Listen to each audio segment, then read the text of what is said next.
Hello दोस्तों, आप सभी लोगों का स्वागत है मेरे लेक्चर पर। तो आज इस लेक्चर पे मैं आपको बताने जा रहा हूँ कि हम कैसे motion in one dimension problem जो है फिजिक्स में जो हम सॉल्व करते हैं, तो उसको सॉल्व करने केस में हम कैसे एंटी डेरिवेटिव या इंडिफिनिट इंटीग्रल का हम यूज़ करेंगे। तो चलिए देखते हैं। इस क्वेश्चन में ये कहा गया है कि particle moves on a coordinate line से as axis with an acceleration is given a equal to second order derivative of a position. Here position is denoted by the letter s is equal to 15 root t minus 3 by root t. So some conditions are given. Initial condition कि ds dt equal to 4 and s equal to 0 when your t is equal to 1. Then we have to find the velocity in terms of t and position s of t.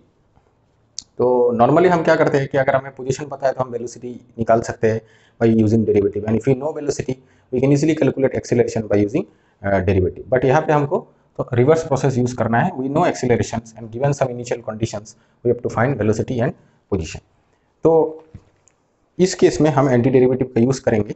यहाँ पे अब इस question को मैं पूछता हूँ। यहाँ पे देखिए एक्सीलरेशन इज गिवन, तो first of all d2s by dt square equal to acceleration is given, और इसको अगर मैं ऐसा लिखूँ कि d dt of ds by dt equal to a, because second order derivative का मतलब आप दो बार डेरिवेटिव कर रहे हैं। यहाँ पे s is a function of t, उसी का आप पहले एक बार डेरिवेटिव कर रहे हैं फिर दूसरा डेरिवेटिव कर रहे हैं, तो हमें सेकंड ऑर्डर डेरिवेटिव यहाँ पे मिलेगा। तो let velocity function is, we know कि velocity is a derivative of position because s represent the position versus t. S is a position function and derivative of a position function is velocity. तो यहाँ पे मैं इसको ऐसे लिखता हूँ कि d dt of velocity equal to a. तो here my acceleration is given, this is the function. तो अगर इस चीज को अब यहाँ से अब देखिए, ये हमारा डिफरेंशियल इक्वेशन हो गया जहाँ पे हमें वेलोसिटी निकालना है, but we know the derivative of a velocity. ठीक है, तो ऐसे केस में अगर हमें डिफरेंशियल इक्वेशन को सॉल्व करना है, तो जैसे मैंने अपने एंटी डेरिवेटिव के लेक्चर में बताया कि solving initial value problem, because it is a differential equation and some initial conditions are given. वहाँ पे इनिशियल कंडीशन क्वेश्चन में गिवन था कि D H D T equal to 4 at T equal to 1 and S equal to 0 at T equal to 1। तो solving initial value problem means we have to find the anti derivative of acceleration. तो अगर आप recall करेंगे, आप मेरे anti derivative के lecture में जाकर देख सकते हैं। अगर आपने नहीं देखा तो मैं डिस्क्रिप्शन में लिंक डाल दूंगा, वहाँ पे आप जाके देखिए कि एंटी डेरिवेटिव के बारे में मैंने बताया। तो वहाँ पे थोड़ा बहुत यहाँ पे भी बताता हूँ। तो चलिए थोड़ा सा रिकॉल करते हैं। सपोज एफ ऑफ एक्स आपके पास एक फंक्शन है और आप इस फंक्शन का एंटी डेरिवेटिव जानना चाहते हैं, तो हम क्या लिखेंगे कि F of x is an anti derivative of small F of x if f of x equal to f prime x, और f of x is a derivative of this function। तो ये हमारा एंटी डेरिवेटिव का definition है कि हम f of x को इसका एंटी डेरिवेटिव तभी कहेंगे अगर ये small f of x function जो है ये अगर इसका डेरिवेटिव हो। लेकिन इन जनरल हमने क्या देखा कि anti derivative of a function is not a single function, it is because यहाँ पे अगर आप यहाँ पे सोचते हैं कि सपोज g of x एक फंक्शन है जिसका derivative also f of x है, तो from the mean value theorem, corollary of mean value theorem, we can say कि this g of x function and this capital f of x function will only differ by a constant. That means we will write here कि g of x minus f of x equal to c, और we can write g of x equal टू f of x plus c। तो हम क्या कह सकते हैं कि कोई भी अगर आपके पास फंक्शन हो उसका एंटी डेरिवेटिव क्या होगा, उसका जनरल एंटी डेरिवेटिव। अगर आप जैसे इस फंक्शन को अगर मैं बेसिक फंक्शन कहूँ कि suppose you know the basic anti derivative of this function, ठीक है, that means this basic anti derivative means it is not involving any constant, और मे बी इट इज मतलब it is the first function which comes to your mind, जिसका आप derivative करेंगे तो आपको ये फंक्शन मिलेगा। देन इस बेसिक फंक्शन के साथ अगर आप कांस्टेंट ऐड करेंगे देन यू कैन, और c is an arbitrary constant, then you are getting the general anti derivative of this function. ठीक है, हम क्या लिखेंगे कि general anti derivative of this function is f of x plus c। और indefinite integral से हमने यही पढ़ा था कि this collection of all the anti derivatives को ही हम इस सिंबल से डिनोट करते हैं कि integral of F of X with respect to D X, that is indefinite integral of function F of X with respect to D X is the general anti derivative of a function. तो यही concept use करके हम यहाँ पे भी अगर हम देखें, हम दिस एंटी डेरिवेटिव का डेफिनेशन से मैंने क्या लिखा कि D we D T is A and here we know A, ठीक है। तो वी कैन राइट कि सपोज इस फंक्शन ए का कोई एंटी डेरिवेटिव मुझे पता है कि let F of T is an anti derivative of this function. तो F of T is an anti derivative of this function, F of T कब इस फंक्शन का एंटी डेरिवेटिव होगा, जब ये फंक्शन इस फंक्शन एफ ऑफ टी का derivative होगा। That means if A is a derivative of F of T. Now from the mean value theorem, जैसे मैंने थोड़ी देर पहले बताया कि एफ ऑफ टी का भी डेरिवेटिव ए है and consider V of T is a velocity function, उसका भी डेरिवेटिव ए है, देन इन दोनों फंक्शन के बीच में क्या डिफरेंस होगा, इन दोनों फंक्शन के बीच में ज़्यादा से ज़्यादा डिफरेंस आपको एक आर्बिट्रेरी कांस्टेंट मिलेगा। सपोज यू नो कि आपने ये कैलकुलेट कर लिया है कि F of T you know, and then you can easily write what is we of T, we can write V of T equal to F of T plus C, ठीक है। तो चलिए यही यूज करके हम सॉल्व करेंगे, और in other word we can write also कि we of T is A D T, ठीक है, indefinite integral of A with respect to T. तो चलिए लेट अस सॉल्व। तो फर्स्ट ऑफ ऑल देखिए, मैंने अपने इंडिफिनिट इंटीग्रल के लेक्चर पे मैंने रूल्स ऑफ इंडिफिनिट इंटीग्रल भी बताया है। तो सबसे पहले सोचिए here A is not constant, here A आपके पास फंक्शन गिवन है, तो मैं यहाँ पे क्या लिखूँगा कि we of T is indefinite integral A D T, और we can write indefinite integral 15 root T minus 3 by root T D T, ठीक है।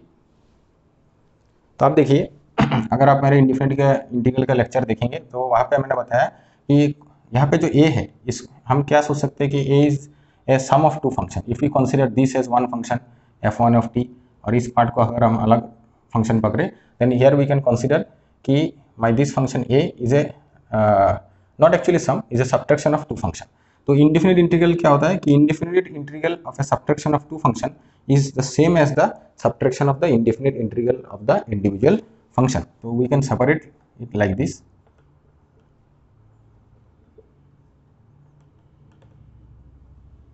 ठीक है, अब इन फंक्शन का मुझे एंटी डेरिवेटिव निकालना है, because this means we have to find the anti derivative. तो फर्स्ट ऑफ ऑल हम ये सोचेंगे कि रूट ओवर टी, और यहाँ पे भी हम अगर प्रोडक्ट रूल यूज करें इंडिफिनिट इंटीग्रल का, तो हम क्या जानते हैं कि suppose by using product rule we know कि सपोज एफ ऑफ एक्स का एंटी डेरिवेटिव जानते हैं। सो what is the antiderivative of k f of x? You know the indefinite integral of this will be say f of x, and then what will be the indefinite integral of k f of x? It will be simply k times f of x, ठीक है। Obviously there will be some constant, so like this. तो यहाँ पे भी हम ये करेंगे, ठीक है। तो हम यहाँ पे क्या करेंगे कि जैसे यहाँ पे हम कांस्टेंट बाहर निकाल लेते हैं 15, and then we will write root over t into dt, and here also we will take out the constant, और इसको हम लिखेंगे t to the power minus half into dt, and then now we will solve this. तो root over t, तो इस case के लिए हम ऐसा सोच सकते हैं कि root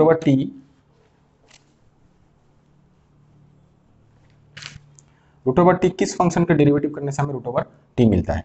तो आप देखिए कि root over t is t to the power half.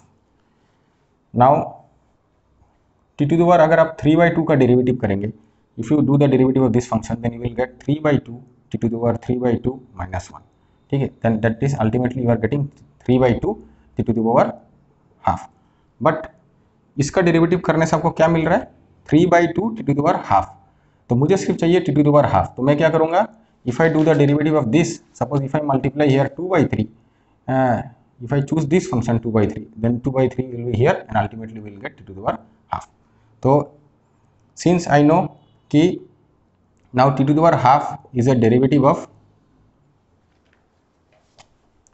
I can write here t to the power half is a derivative of 2/3 t to the power 3/2, okay। that then since t to the power half is a derivative of this, we can say this function is an antiderivative of this, but what is the general antiderivative of t to the power half? We will add one constant with respect to 2/3 t to the power 3/2. So we will write general antiderivative of t to the power half. इसका general antiderivative क्या होगा 2/3 t to the power 3/2 plus c1, तो like this will substitute the value here and in the same way T to the power minus half का क्या होगा, in the same way will do here कि T to the power minus half will be, किसका derivative करने से आपको minus half मिलेगा, कि अगर आप T to the power half का डेरिवेटिव अगर आप करेंगे तो आपको क्या मिलेगा, half T to the power half minus 1 and you are getting half t to the power minus half. If you multiply 2 here, then you will ultimately get this. So what is the general antiderivative of this? We will write general antiderivative of t to the power minus half will be 2 t to the power half plus c. We obviously choose a different constant c2, so we will substitute there. तो चलिए, in general we can there is a formula also कि antiderivative of t to the power n dt we can write t to the power n plus 1 by n plus 1 plus some constant c. So we can use this formula also. If I put half here we can easily calculate here. तो चलिए इसी formula का हम use करते हैं, जैसे हमने पहले दिखा, हम क्या लिखेंगे कि v of t will be 15 and root over t to the power half means t to the power 3 by 2 divide by 3 by 2. I am using this formula. अब n के जगह में यहाँ पे हाफ बिठाइए, then upper portion will be 1 half plus 1 3 by 2 and the lower also half plus 1 3 by 2 and we will write here c1 for this antiderivative and minus we will write here minus 3 again. उसका antiderivative हम कर रहे थे, उसका antiderivative क्या होगा, instead of this if I put minus half here it will be T to the power half divide by half and will put some constant c2. ठीक है, and ultimately we can calculate 15 we will get 2 by 3 into 15 t to the power 3 by 2 and here यहाँ पे देखिए constant है c1 और यहाँ पे भी एक कांस्टेंट c2 है, तो दोनों कांस्टेंट को मिला के हम एक कॉमन कांस्टेंट लिख सकते हैं कि 3 and it will be here 6 t to the power half plus say common constant k we have written or I can write here sorry instead of c. तो ये मेरा वेलोसिटी फंक्शन हमको मिल गया है. तो लेकिन आप यहाँ पे एक चीज़ देखिए, क्योंकि physically velocity function can be a particular function but here it is a general function, क्योंकि ये पार्ट तो है ही, साथ में यहाँ पे कांस्टेंट है, क्योंकि c can be 1 plus minus 1 कुछ भी आप चूज कर सकते हैं, 2 3 any constant you can choose.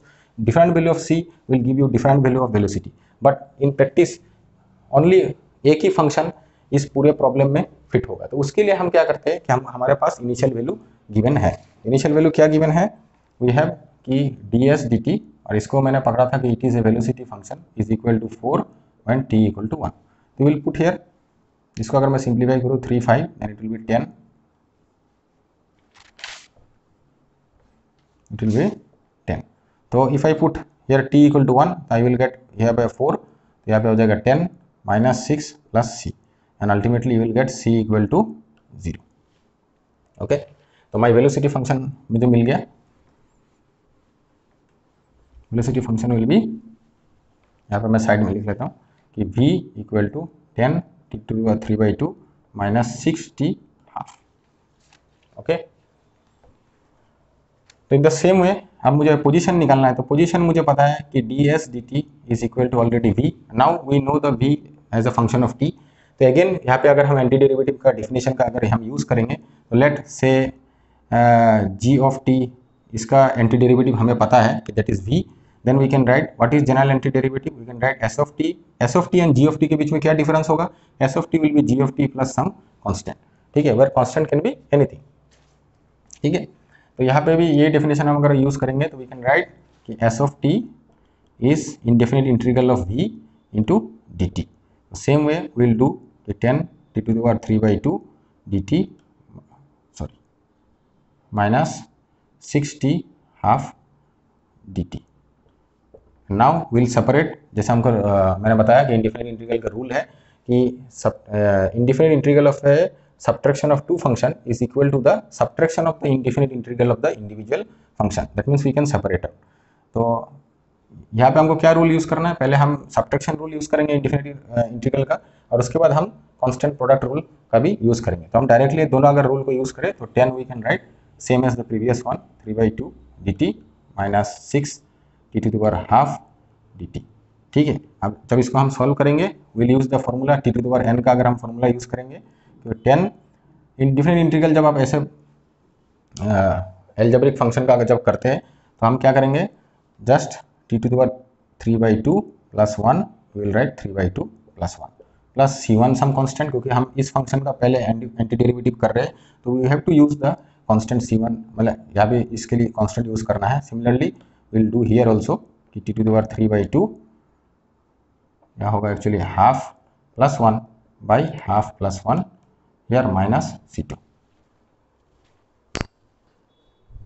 ठीक। And then will write what is S of t। S of t will be, हम यहाँ पे लिखेंगे 10 इंटू 2/5, हम लिखेंगे t to the power 5/2 minus 6 into 2/3 will write t to the power 3/2 plus some constant k, where k is equal to we'll write C1 minus C2. In the same way हमको हमारे पास where k is equal to C1 minus C2, तो same way हमारे पास अभी k का value हमें निकालना है, because this is a general anti derivative from here only one particular function will fit as a position versus time graph for this problem, क्योंकि practically कोई भी पार्टिकल जब मोशन हो रहा है तो there is only a single function which is describing the motion of a particle, because so many function means at a single instant there is a so many value of a position of a particle, so it is not possible. तो suppose अगर आपके पास कोई particle है और उसका position आप describe कर रहे हैं मल्टीपल फंक्शन से, तो क्या होगा, एट सिंगल इंस्टेंट में आपको बहुत सारे पोजीशन का वैल्यू मिलेगा, तो ऐसे फिजिकली पॉसिबल नहीं है। तो इसलिए we need only one function to satisfy the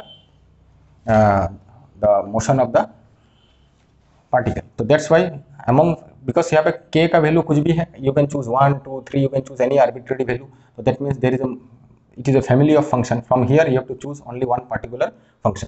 तो उसके लिए हमको जो यहाँ पे जो हमारे पास जो इनिशियल कंडीशन दिया है, we will use that, will use s equal to 0 1 t equal to 1, तो we will put here 0 1 t equal to 1, तो it will be 4 minus 4 plus k, and ultimately k will be equal to 0.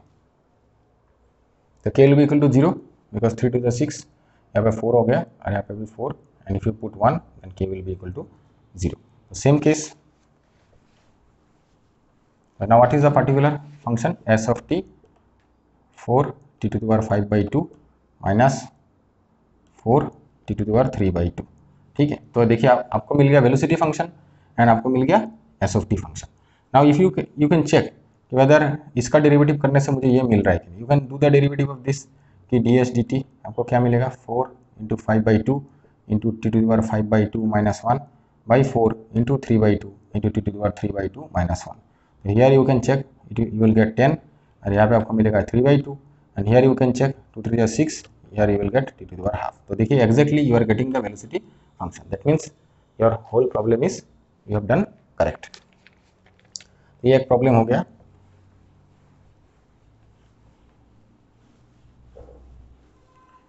Next question है, it is somehow related to the proof, ठीक है, ये proof इसका question हम लिखते हैं।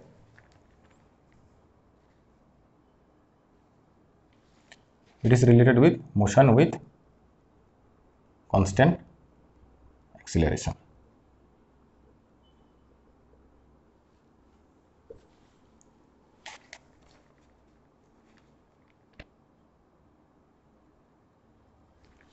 Suppose motion with constant acceleration, यहाँ पे आप सोचिए कि सपोज आपका पार्टिकल से एक्स एक्सिस में मूव कर रहा है, आपका particle is moving along X axis and it has a acceleration towards positive direction which is a. तो देखिए जब भी हम मोशन रिलेटेड कोई प्रॉब्लम करते हैं तो first you have to set your coordinate axis. जैसे मैंने यहाँ पे कोऑर्डिनेट एक्सिस ऑलरेडी क्वेश्चन में कहा गया है कि it is along the x axis and your particle is moving along A and A is the direction of A is along the positive direction, ठीक है। तो यहाँ पे जो ए है इसका वैल्यू आपका क्या होगा, it is positive. Then given some initial condition आपके पास गिवन है कि से t equal to T naught, you know कि वह टी नॉट आपका इनिशियल टाइम है, तो t equal to T naught में आपको पता है कि your velocity is say v of T naught, you know, and your position is position here you मतलब यहाँ पे हम डिनोट कर रहे हैं x of t, it will be x of T naught. तो अभी हमको निकालना है कि what is the velocity as a function of time at any time instant t, and what is the position as a function of time at any time t. तो चलिए इसको calculate करते हैं. It is related to a famous formula जो हम लोग class 10 में पढ़ते हैं कि s equal to ut plus half T square. We will see कि how we have come to this formula by using an anti derivative.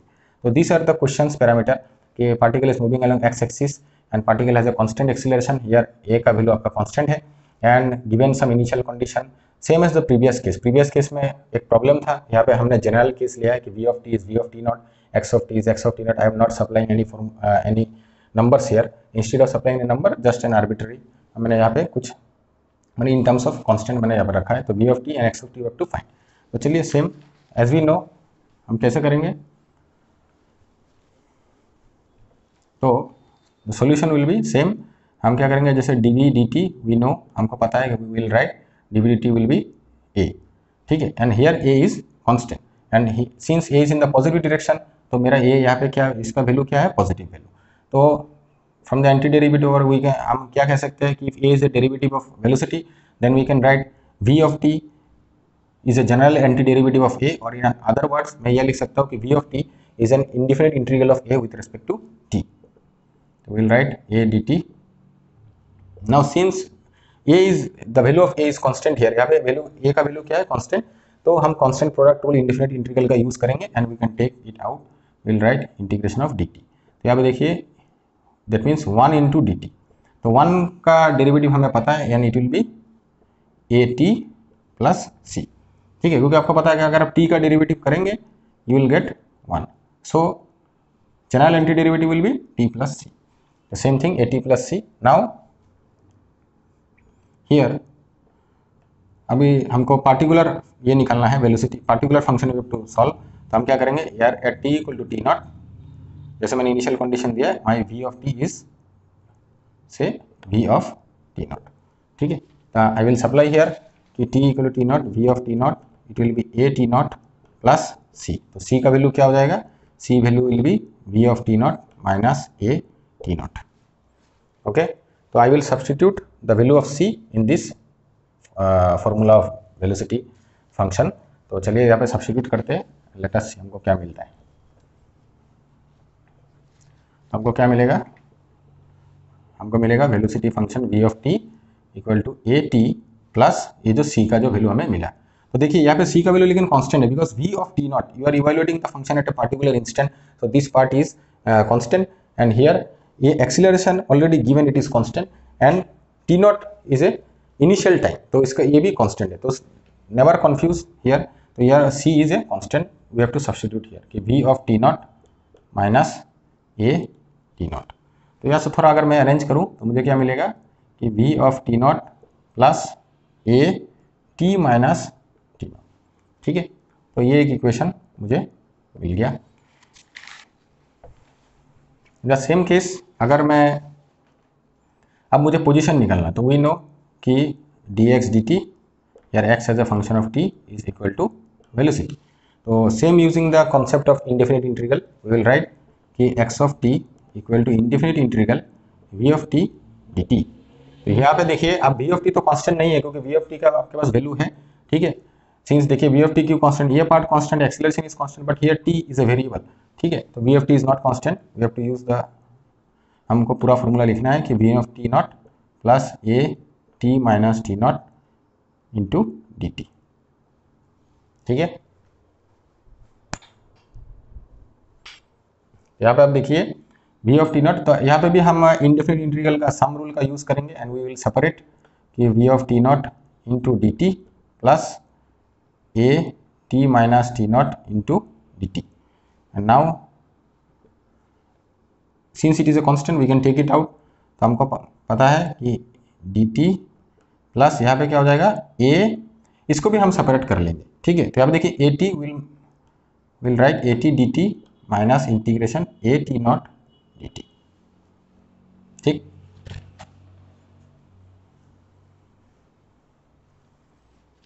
And then we can easily again we will solve, that is equal to, हम यहाँ से क्या लिखेंगे v of t naught t plus c1 some constant, ठीक है, plus यहाँ पे भी हम लिख सकते हैं कि a, अगर इसका हम यूज करेंगे we will use that formula कि t to the power n का एंटी डेरिवेटिव क्या होता है, t to the power n plus 1 by n plus one, will use this formula. ठीक है, तो यहाँ पे हम लिखेंगे a t square by 2 plus c2 and here minus a t naught into t minus c3। ठीक, अब c1 c2 c3 को एक साथ लिख लेते हैं हम। It will be v of t naught into T plus a T square by 2 minus A T naught T plus some constant where k we can write c1 plus c2 minus c3। ठीक है, and that will be my position. तो अगर मैं यहाँ पे फिर से initial condition apply करूँ कि that will be x of T naught at T equal to T naught में मुझे पता है, तो that will be v of T naught into T naught plus यहाँ पे हो जाएगा a T naught square by 2 minus यहाँ पे हो जाएगा a T naught into T naught. ठीक है, प्लस के, यहाँ से के क्या निकलेगा, यू हैव टू सॉल्व, यार के will be x of T naught minus यहाँ पे आप देखिए v of T naught into T naught. ठीक है, यहाँ पे A T naught square by 2 minus A T naught square, that will B यहाँ पे हो जाएगा आपका minus A T naught square and उस साइड में जाएगा तो ये हो जाएगा माइनस, यहाँ पे minus and it will become plus a T naught square by 2 and ये के का वैल्यू मुझे सब्स्टिट्यूट करना है कि इस इक्वेशन में। ठीक है, यार वी हैव टू सब्स्टिट्यूट। चलिए यहाँ पे मैं लिखता हूँ तो my X of T will be v of T naught into T plus half A T square minus A T naught into T plus K का वैल्यू अगर मैं बिठाऊँ तो मुझे मिलेगा x of T naught minus V of T naught into T naught plus half A T naught square. ठीक है, and then we will now started, हम अब क्या करेंगे, अरेंजमेंट करेंगे थोड़ा टर्म को कि x of t and x of T naught एक साथ ले लेते हैं। हमको मिलेगा x of t minus x of T naught, will write here and then यहाँ पे देखिए वी ऑफ टी नॉट है टी है और यहाँ पे इसको एक साथ ले लेते हैं हम कि we of T naught will get t minus T naught. ठीक है, प्लस अब बाकी टर्म जो एक्सीलरेशन रिलेटेड है ये सबको एक साथ हम लिखते हैं। तो यहाँ पे देखिए ये है ये पार्ट और ये पार्ट। ठीक है, यहाँ से अगर मैं हाफ ए कॉमन लूँ, if I choose half A common then what I am getting T square minus 2 T naught T plus T naught square. ठीक, ultimately we will get v of T naught T minus T naught plus half A T minus T naught whole square. ठीक है, तो देखिए हमें दो equation मिला कि अगर constant acceleration is constant, under constant acceleration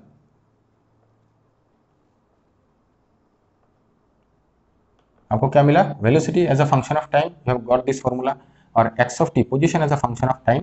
यहाँ पे इसको आप उस साइड में भी लेकर लिख सकते हैं, तो अगर मैं उसको इस x of T naught plus will write x of t. ठीक है, आपको मिला position as a function of time is like this.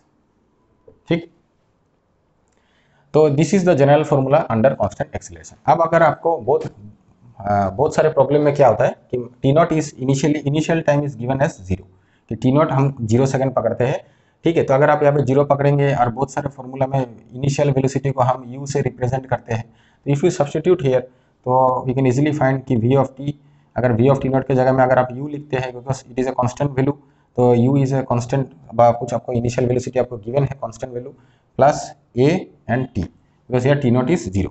Similarly अगर आप x ऑफ टी यूज़ करना चाहते हैं तो यहाँ पे आपको मिलेगा initial position say x naught लिखा रहता है कि instead of x of T naught they are writing x naught, और यहाँ पे कभी कभी u भी लिखते हैं और कभी कभी v नॉट भी लिखते हैं।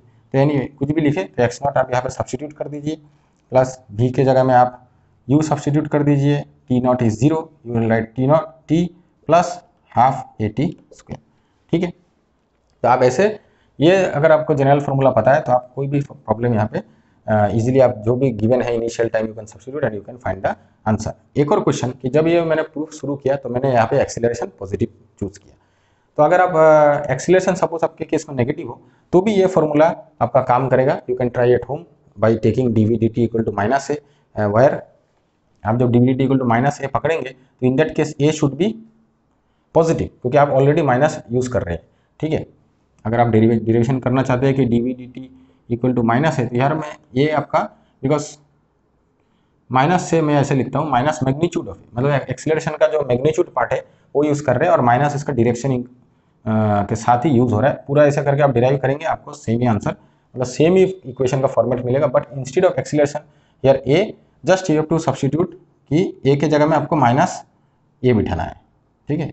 Instead of A you substitute with minus A, ठीक है। तो से फॉर सपोज आपके पास acceleration is given -5 meter per second square, यहाँ पे आपने प्लस ए लिखा है तो आप ए के जगह में पूरा ही बिठा दीजिए -5, because instead of A you are substituting actually minus modulus of A, तो आप यू डायरेक्टली सब्स्टिट्यूट, बस यहाँ पे एक माइनस से रिप्लेस करना है एंड आपका काम बन जाएगा, ठीक है। दूसरा है यू, तो यू भी since it is a velocity, अगर यू का भी आंसर आपको सपोज क्वेश्चन में यू इक्वल टू -20 मीटर दिया है तो you just replace this u with the total including minus sign के साथ भी आप रिप्लेस करेंगे तो ही आपका मतलब आपका प्रॉब्लम जो आप सोल्यूशन कर रहे हो गलत नहीं होगा। सिमिलरली अगर आपको इनिशियल पोजीशन से माइनस के रेस्पेक्ट में दिया है कि position has some negative value, तो आप डायरेक्टली यहाँ पे including sign you have to put here in the equation, ठीक है। तो चलिए इसी के रिलेटेड एक प्रॉब्लम करते हैं, आपको क्लियर हो जाएगा, ठीक है।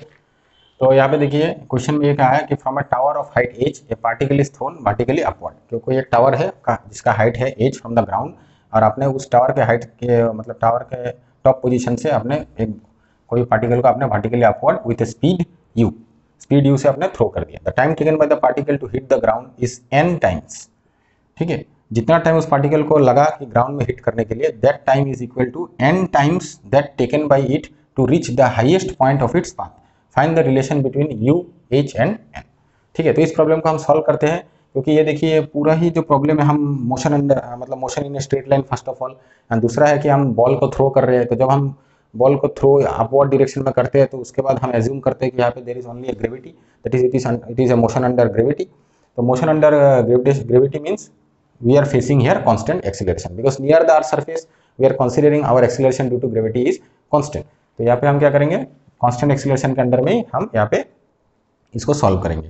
तो constant acceleration का थोड़ी देर पहले हमने डेरिवेशन देखा, तो वो सेम फॉर्मूला यहाँ पे यूज़ करेंगे। तो हम देखते हैं कैसे हम यूज़ करें कि ताकि हमें प्लस माइनस में दिक्कत ना हो, कि जैसे नेगेटिव ये सब में कोई कन्फ्यूजन ना हो and we should not face any problem. तो चलिए फर्स्ट ऑफ ऑल, लेकिन एक चीज़ मैं कहता हूँ, जब भी आप कोई ऐसा प्रॉब्लम देखते हैं, हालांकि ये IIT में आया है, मुझे इतना ख्याल नहीं कि कौन से ईयर में आया है, ठीक है। तो लेकिन एनीवे, लेकिन जब भी ऐसा कोई प्रॉब्लम आता है तो हमको क्या करना है, पहले हमेशा आपका डायरेक्शन आपको सेट करना है, आपको कोऑर्डिनेट एक्सिस चूज करना है and which direction is positive which direction is negative you have to set, वो आपके ऊपर है। आप once you have set all the coordinate axis and the direction which is positive and negative, and then you then start doing mathematics, ठीक है। And बीच में कोई direction आपको चेंज नहीं करना कोऑर्डिनेट एक्सिस का। तो चलिए देखते हैं कैसे करेंगे, ठीक है।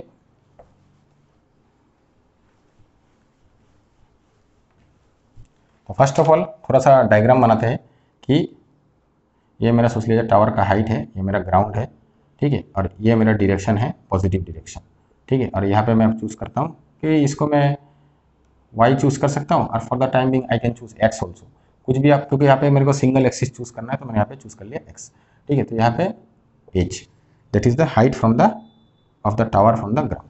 यहाँ से आपने कोई पार्टिकल सोच लीजिए आपने अपवर्ड डायरेक्शन में थ्रो किया और इसका इनिशियल स्पीड क्या है u, ठीक। तो अब अगर acceleration due to gravity is g here and g का डायरेक्शन क्या है डाउन साइड। तो आप देखिए सारा क्वेश्चन मुझे पता है, सब कुछ मुझे पता हो गया कि g u, ठीक है, और u इज इनिशियल स्पीड। तो वेलोसिटी क्या होता है कि what is speed, speed is the magnitude of velocity. तो ये स्पीड जो है ये जस्ट एक नंबर होगा, लेकिन इसके साथ अगर मैं डायरेक्शन भी इंक्लूड करूँ तो वेलोसिटी मुझे मिल जाएगा। तो since this direction is positive and initially आपने बॉल को अपवर्ड डायरेक्शन में थ्रो किया, ठीक है, तो यहाँ पे वेलोसिटी क्या होगा, my velocity v will be plus u, ठीक है। And acceleration g has a value that is 9.8 meter per second square. तो मैं अगर पहला फॉर्मूला जो यूज करूँ यहाँ पे a विल बी -g, ठीक है, बिकॉज एक्सीलरेशन इज डाउनवर्ड, ठीक है। तो same concept will use and initial time मैं चूज करता हूँ जिस टाइम से आपने थ्रो किया, let this t0 is equal to 0। तो we will use that formula. तो एट एनी टाइम अगर मुझे पोजीशन निकालना है, first of all any time अगर मुझे वेलोसिटी निकालना है, तो थोड़ी देर पहले जो मैंने बताया, हमने क्या देखा कि v of t equal to a t minus t0 plus there will be, क्या देखा था हमने, there will be v of t0, ठीक है, तो यहाँ पे हम सब्स्टिट्यूट करेंगे। What will be my a is minus g, t naught is 0 and what is we of T naught, v of T naught is plus u, तो u, ठीक है, यू माइनस जी टी। ये एक equation मुझे मिला।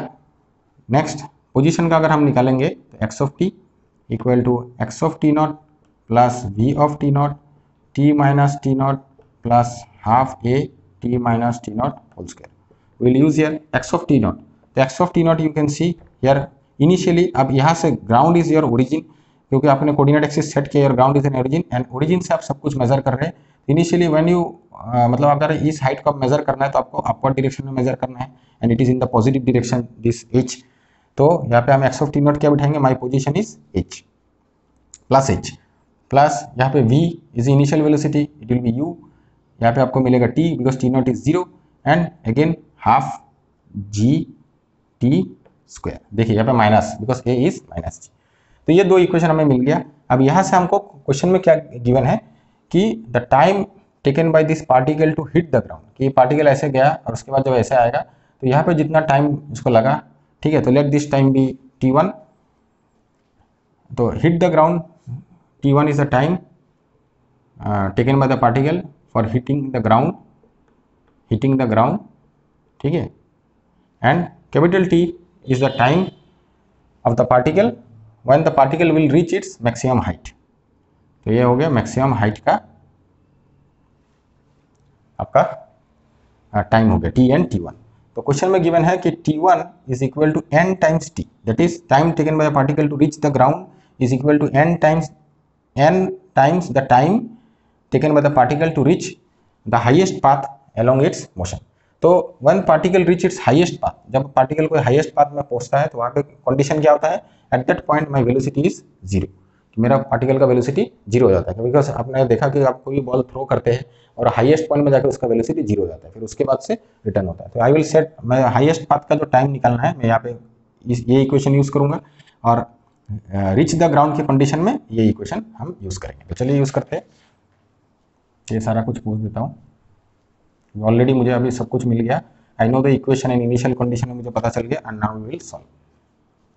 तो देखिए, तो व्हेन t इक्वल टू से कैपिटल T मैक्सिमम, तो हम क्या लिखेंगे, v of t is equal to 0 and that is equal to u minus g t, ठीक है, नॉट t कैपिटल T। तो हमको यहाँ से क्या मिलेगा, u by g will is equal to capital T। Okay, एक क्वेश्चन हमको मतलब एक टाइम का आंसर मुझे मिल गया। नेक्स्ट क्वेश्चन इज कि when particle is reaching the ground मतलब hitting the ground. Hitting the ground मतलब कि आप ओरिजिन में थे, आप ऐसे गए और फिर यहाँ पे आ गए, that means the position of A particle is 0। तो इस केस में हम क्या करेंगे कि एक्स ऑफ टी जगह में 0 बिठाएंगे और हमको मिलेगा h plus u t one minus half g t one square. And now we will substitute because we know the condition t1 equal to n t. हम यहाँ पे सब्स्टिट्यूट करेंगे तो क्या मिलेगा, 0 equal to h plus u n t minus half g n square t square, ठीक है। और t का फॉर्मूला मुझे पता है कि u into n into u by g minus half g n square into u square by g square, and that is equal to 0 and we will solve now। h plus यहाँ पे हमको क्या मिलेगा, n u square by g और यहाँ पे हमें मिलेगा g g cancel, will get n square u square by 2g। Ultimately हमें क्या मिल रहा है, अगर h में उधर ले जाऊँ कि h minus h equal to we can take common कि एन यू स्क्वायर अगर हमने लिया बाई जी कॉमन तो हमको क्या मिलेगा इधर से 1 माइनस एन बाई 2 एंड अगर माइनस बोथ साइड मल्टीप्लाई किए then we will get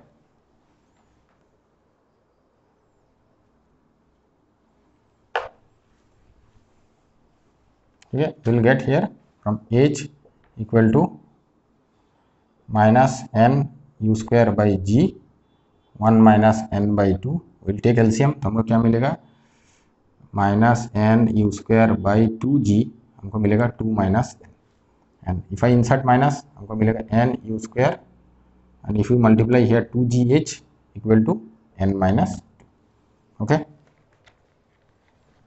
so this is the relation between h, u and n। तो आप देखिए कि कांस्टेंट एक्सीलरेशन जो फॉर्मूला यूज किया उसका हमने ऐसा सॉल्यूशन किया। तो normally problems are not so tough, but you are using the formula, while using the formula you may face difficulties. जैसे हम क्या कर सकते हैं, अगर हम कोऑर्डिनेट एक्सिस चूज नहीं करेंगे, कि हम अगर एक्सीलरेशन को, अगर हम ये नहीं जाने कि एक्सीलरेशन का डायरेक्शन कहाँ पे है, मतलब विथ रेस्पेक्ट टू डायरेक्शन कि एक्सीलरेशन इज पॉजिटिव और नेगेटिव, और हमको ये भी जानना है कि वेलोसिटी इज पॉजिटिव और नेगेटिव, और अगर हम ये सब चीज़ पूरा प्रॉपरली इक्वेशन में अगर हम फिट करें तो हमको हमारा सॉल्यूशन जरूर निकलेगा। वी आर नॉट रॉन्ग, ठीक है। तो यहाँ पे क्वेश्चन में कहा गया है कि small block slides without friction down an incline plane starting from rest, slide an inclined plane starting from rest. Let Sn be the distance travel from t equal to n-1 second to t equal to n second, where n is in integer. Then find Sn by Sn plus 1. तो चलिए इसको calculate करते हैं। तो first of all देखते हैं कि ये question whether it is moving under constant acceleration, क्योंकि कांस्टेंट एक्सीलरेशन है तो ही हम अपना फॉर्मूला यूज कर सकते हैं, जो हमने देखा। तो यहाँ पे देखिए क्वेश्चन में ये कहा गया कि there is an incline plane and a box is sliding यहाँ पे small block is sliding down in incline plane without friction. तो अगर फ्रिक्शन नहीं है तो it will just slip, block आपका मूव करने लगेगा डाउनवर्ड डायरेक्शन में, and whether it is under constant acceleration और नॉट। तो सपोज सोचिए कि यहाँ पे if there is an incline plane, तो there is only force due to gravity आपका डाउन साइड है। तो since g near by earth is constant, तो हम क्या करेंगे, तो this block is also under constant acceleration, ठीक है, because the component of the force will along this incline plane will make the block move, क्योंकि ये ग्रेविटी डाउन साइड में है। तो ये ग्रेविटी का जो कंपोनेंट इस इंक्लाइन प्लेन के इन दिस डायरेक्शन में जो कंपोनेंट है, इसी के अंडर में ये ब्लॉक मूव हो रहा है। तो since gravity is constant, so the component is also constant and the block will face constant acceleration. तो अगर कांस्टेंट एक्सीलरेशन है देन वी कैन यूज और S इक्वल टू जो भी हमने फॉर्मूला देखा थोड़ी देर पहले, हम ये कर सकते हैं। तो फर्स्ट ऑफ ऑल मुझे कोऑर्डिनेट एक्सिस चूज करना है। तो सबसे इजी चीज़ क्या है कि जिस डायरेक्शन में मोशन हो रहा है उसी डायरेक्शन में हम कोऑर्डिनेट एक्सिस चूज कर सकते हैं। तो यहाँ पे देखिए लेट दिस, मैंने इसी डायरेक्शन में कोऑर्डिनेट एक्सिस चूज कर लिया कि लेट दिस कोऑर्डिनेट एक्सिस भी से, चलो मैं यहाँ पे पकड़ता हूँ कि x, ठीक है, एंड इसी डायरेक्शन में मूव कर रहा है इनिशियली। तो कुछ कंडीशंस तो है ही, क्योंकि इनिशियल वेलोसिटी आपको गिवन है। अगर मुझे फॉर्मूला में यूज़ करना है that is equal to 0, because rest से शुरू हुआ है और जहाँ से शुरू हुआ है उसी को ओरिजिन पकड़ लेते हैं। तो हम वहाँ से क्या कर सकते हैं कि x of t0 is also 0, और t0 टाइम इंस्टेंट को हम 0 पकड़ लेते हैं। अब हमें जानना है कि one t equal to n-1 two t equal to n, तो t इक्वल टू जब n सेकेंड, तो suppose t equal to n second में पार्टिकल के यहाँ पे कुछ पोजिशन होगा in terms of this axis, इससे it is x of n जो भी हो, कि t इक्वल टू n में x ऑफ n, ये हमारा x ऑफ n है, and at t equal to n-1 particle का सोच लीजिए यहाँ पे पोजीशन होगा x n-1, and now we have to find the distance. तो आप ये देखिए एक्चुअली पोजीशन का जब हम सब्ट्रैक्शन करते हैं तो हमें डिस्प्लेसमेंट मिलता है, बट यहाँ पे in the if this direction is positive and the particle is not changing direction during its motion, then distance is the simply magnitude of the displacement, ठीक है। और इन केस अगर पॉजिटिव डायरेक्शन में movement हो रहा है तो distance and displacement आप कह सकते हैं सेम है, ठीक है। तो अब मुझे ये दोनों का डिफरेंस निकालना है। तो चलिए करते हैं इसको सॉल्यूशन।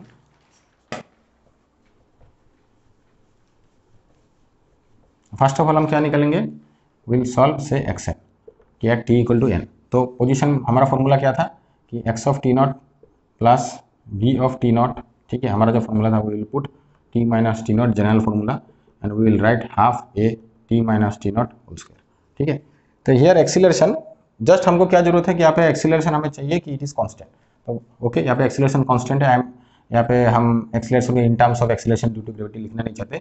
और यहाँ पे क्या देखेंगे कि एक्सीलरेशन भी इसी डायरेक्शन में है, क्योंकि अगर हमारा ग्रेविटी डाउन साइड डायरेक्शन में है और अगर मैंने इसी एक्सिस को पॉजिटिव डायरेक्शन चूज किया है, तो इस डायरेक्शन में हम क्या देख रहे हैं कि हमारा एक्सीलरेशन भी इस डायरेक्शन में ही है, ठीक है।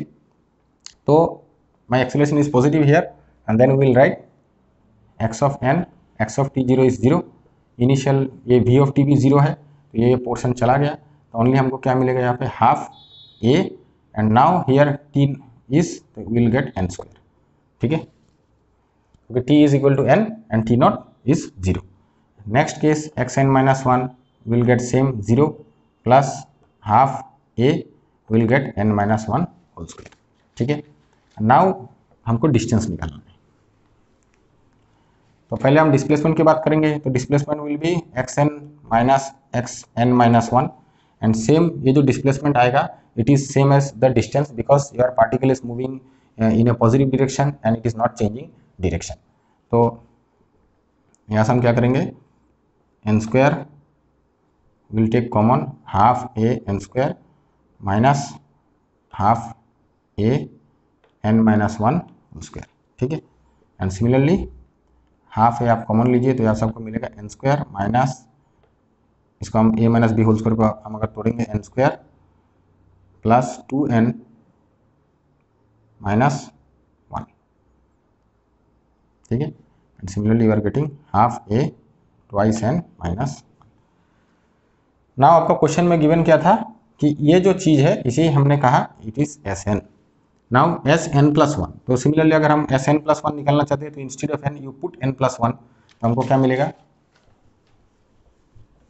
विल गेट कि s n plus one is equal to x n plus one minus x of n, and similarly will write half a n plus one whole square minus half a n square, and similarly half a n square plus twice n plus one minus n square, ठीक है। And ultimately will get half a twice n plus one, and then आपको इन दोनों का division निकालना है। तो S n is half a twice n minus one, S n plus one is half a twice n plus one, and now you can do simply, क्या मिलेगा आपको, S n by S n plus one you will get half a twice n minus one by half a twice n plus one, ठीक है। Ultimately you are getting twice n minus one by twice n plus one, ठीक है। तो देखिए constant acceleration का formula आप कैसे easily से यहाँ पे यूज कर सकते हैं। तो चलिए लास्ट एक प्रॉब्लम करेंगे, उसके बाद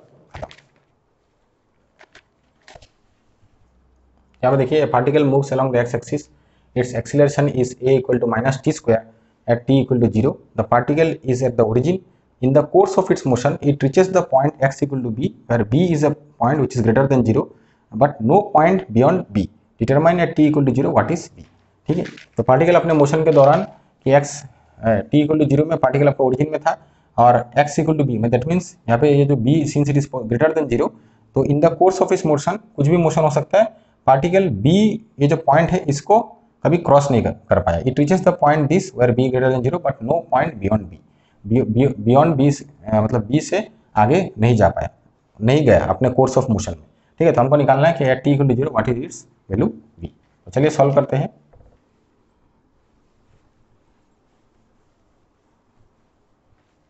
देखिए यहाँ पे एक्सीलरेशन गिवन है a equal to minus t square, तो फर्स्ट ऑफ ऑल हम यहाँ पे क्या करेंगे, वेलोसिटी निकालेंगे, ठीक है।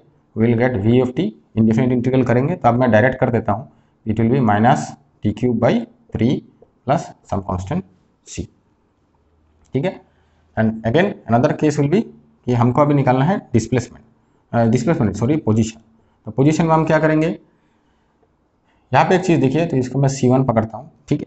पोजीशन को हम क्या करेंगे, x ऑफ t, इसको इंटीग्रेशन करते हैं कि minus t to the power 4, 3 तो है ही into 4 plus c1 into T plus c2, ठीक है। तो will get minus 12 t to the power 4 plus c1t plus c2, ठीक है। तो देखिए यहाँ पे कांस्टेंट मैंने इवैल्यूएट नहीं किया क्योंकि मुझे वेलोसिटी के बारे में कुछ गिवन नहीं है, इनिशियल कंडीशन कुछ नहीं गिवन है, बस एक पॉइंट बोल दिया गया कि बियॉन्ड बी आप नहीं जा सकते, ठीक है। तो यहाँ पे हम कुछ करते हैं, चलिए यहाँ से देखते हैं पहले कि पहले यहाँ पे क्या कंडीशन दिया है कि बियॉन्ड बी हम नहीं जा सकते। तो यहाँ पे क्या है, एक्स ऑफ टी, यहाँ पे देखिए since x of T is 0, क्योंकि रेस्ट पोजीशन आपको दिया है, it is 0 at t equal to 0, तो हमको क्या मिलेगा, c2 विल बी 0। तो हम यहाँ पे इसको बैठाते हैं कि x of t will be equal to minus 12 t to the power 4 plus c1 into t, ठीक है। तो माई c2 इज 0, यहाँ पे भी मेरा c2 ये 0 हो गया, ठीक है। अब मेरे को इक्वेशन मिला x of T is this, यहाँ पे लिख लेता हूँ minus 12 t to the power 4 plus c1 into t.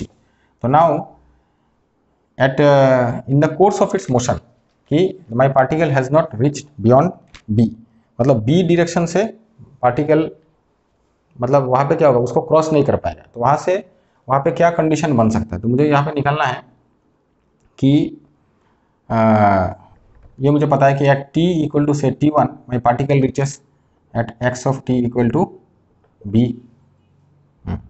It particle will reach b और बियॉन्ड b नहीं जा सकता। तो यहाँ से पहले इसका सॉल्व करते हैं कि से t equal to t1 my particle reaches b, यहाँ पे मैं b बिठाऊंगा, मेरे को मिलेगा -1/12, ठीक है, t1 to the power 4 plus c1 t1। But another case is there, अब यहाँ पे देखिए कि t1 जो है एट बियॉन्ड b वो पार्टिकल मेरा जा नहीं सकता। तो उस केस में क्या होगा, यहाँ पे देखिए acceleration is always negative, acceleration is negative and your particle started from origin, ठीक है, एट रेस्ट। तो इनिशियली अगर आप यहाँ पे t इक्वल टू 0 बिठाएंगे तो it all depends on c, ठीक है। तो अब c का constant it can be plus, it can be minus, ठीक है। तो हम क्या आंसर होगा वी डोंट नो, ठीक है। तो नाउ बट वी नो कि beyond b it is not going, तो either this particle is going in this direction, ठीक है। अगर इस डायरेक्शन में अगर इस पॉइंट में कोई वेलोसिटी है तो particle has to move forward, और अदर इट, और दूसरा डायरेक्शन क्या हो सकता है कि पार्टिकल यहाँ से जा रहा है और कभी यहाँ पे टच नहीं होता। एनीवे इन एनी केस हमको यहाँ पे क्या चूज करना है कि सिंस बियॉन्ड बी नहीं गया, it is reaching at the point B and from here there is a turning, तो B velocity is from here it will be at t equal to t1, हमको क्या मिलेगा यहाँ से कि मेरा ये वेलोसिटी 0 है। तो हमको यहाँ से निकालना है कि c1 विल बी व्हाट,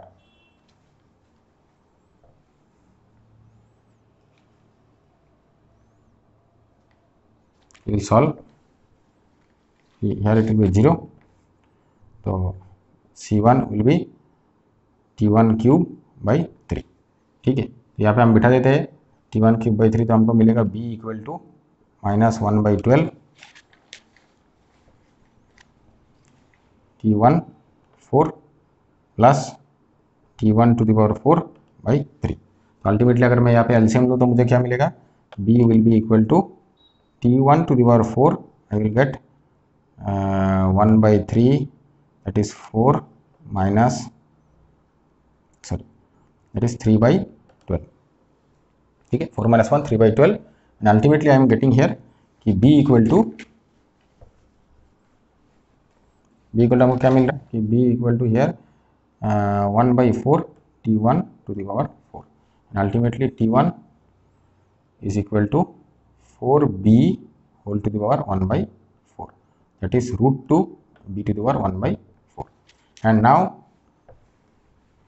हमारा क्वेश्चन क्या था कि what is the initial velocity, क्या t इक्वल टू 0 वेलोसिटी क्या है, तो मुझे पता है v of t equal to minus t cube by 3 plus c, ठीक है। Now at if I put t equal to 0 then v of t is equal to c, तो what is my c, मेरा ये जो c1 था t cube by t1 cube by 3, ठीक है। तो I will substitute the value, क्योंकि t1 हमें मिल गया, तो हमें यहाँ पे क्या मिलेगा, इट विल बी √2/3, ठीक है, and b whole to the power 1/4 and this whole to the power sorry c1 का वैल्यू यहाँ पे पुट करते हैं हम, क्योंकि हमें पता है initial velocity is c1 equal to t1 cube by 3, put here wait, हम लिखेंगे initial velocity v naught is equal to c1 equal to t1 cube, that is 2 to the power half b to the power 1/4 whole cube by 3, so we'll get here 2 to the power 3/2 into b to the power 3/4/3, ठीक है। तो this is your answer. तो in this way आज के lecture में हमने क्या देखा कि एंटी डेरिवेटिव का यूज़ हमने कैसे किया। So thanks for watching. अब देखिए, कमेंट कीजिए, सब्सक्राइब करना ना भूलिए।